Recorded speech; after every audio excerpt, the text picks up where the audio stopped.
তেহরানের আকাশ আজ আর নীল নয়, এক কুচকুচে কালো বিষাদের চাদরে ঢাকা। কিন্তু সেই বিষাদকে এক সেকেন্ডেই জ্বালিয়ে ছারকার করে দিচ্ছে কোটি জনতার বুকে জ্বলতে থাকা প্রতিশোধের আগুন। লাখো মানুষের চোখের সামনে শুয়ে আছেন ইরানের সর্বোচ্চ নেতা আয়াতুল্লাহ আলী খামেনির নিথর কফিন, আর তার পাশে রয়েছে এক নিষ্ঠুর হামলায় ঝাঁঝরা হয়ে যাওয়া তার স্ত্রী, বোন ও স্বজনদের মরদেহ।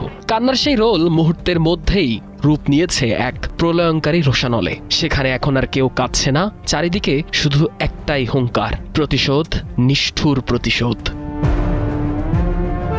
জানাজার ঠিক আগ মুহূর্তে মাইক্রোফোন হাতে নিলেন বিখ্যাত ইরানি কবি মোহাম্মদ রাসূলি। তার মুখ থেকে বের হওয়া প্রতিটি শব্দ যেন আস্ত একটা মিসাইল।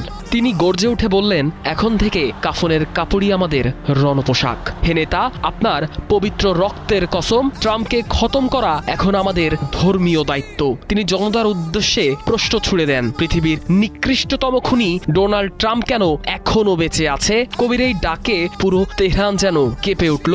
আমেরিকা নিপাত যাক আর ইসরায়েল ধ্বংস হোক স্লোগানে। জানাজার মাঠটি যেন নিমিষেই পরিণত হয়েছে এক জীবন্ত যুদ্ধক্ষেত্রে।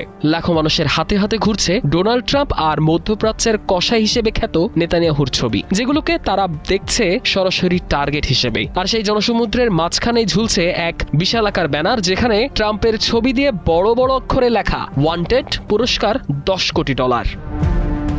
ক্ষুব্ধ ইরানিরা ট্রাম্পের সেই ছবির ওপর থুতু ছিটিয়ে লাথি মেরে তাদের বুকের ভেতরের জমানো ঘৃণার বহিঃপ্রকাশ ঘটাচ্ছে। গেল 28 ফেব্রুয়ারি সেই ভয়াবহ যৌথ হামলায় খামেনি শুধু একা যাননি, তার পুরো পরিবারই শেষ হয়ে গেছে। এমনকি গুরুতর আহত অবস্থায় হাসপাতালে লড়ছেন মোস্তফা খামেনি। সেই দগদগে ক্ষত এখন ইরানিদের পাগল করে তুলেছে।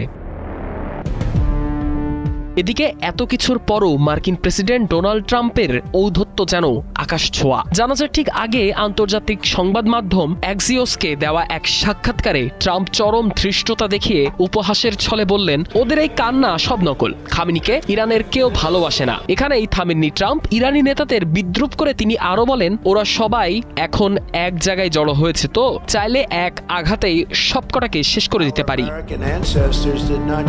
ট্রাম্পের এই বিস্ফোরক মন্তব্য জ্বলন্ত আগুনে একেবারে পেট্রোল ঢেলে দিয়েছে। এর ফলে মধ্যপ্রাচ্যের শান্তি আলোচনায় সমস্ত নীল নকশা এখন খামেনির কফিনের পাশে ধুলোয় মিশে গেছে। আমেরিকা বনাম ইরানের এই সংঘাত এখন আর কেবল ভূ রাজনীতিতে সীমাবদ্ধ নেই, এটি রূপ নিয়েছে এক ভয়ঙ্কর ব্যক্তিগত প্রতিহিংসার রুদ্ধশ্বাস অধ্যায়ে। তেহরানের এই অস্ত্রসিক্ত রাজপথ থেকে ধেয়ে আসা প্রতিশোধের যে প্রলয়ঙ্কারী ঝড় আমেরিকার দিকে এগোচ্ছে,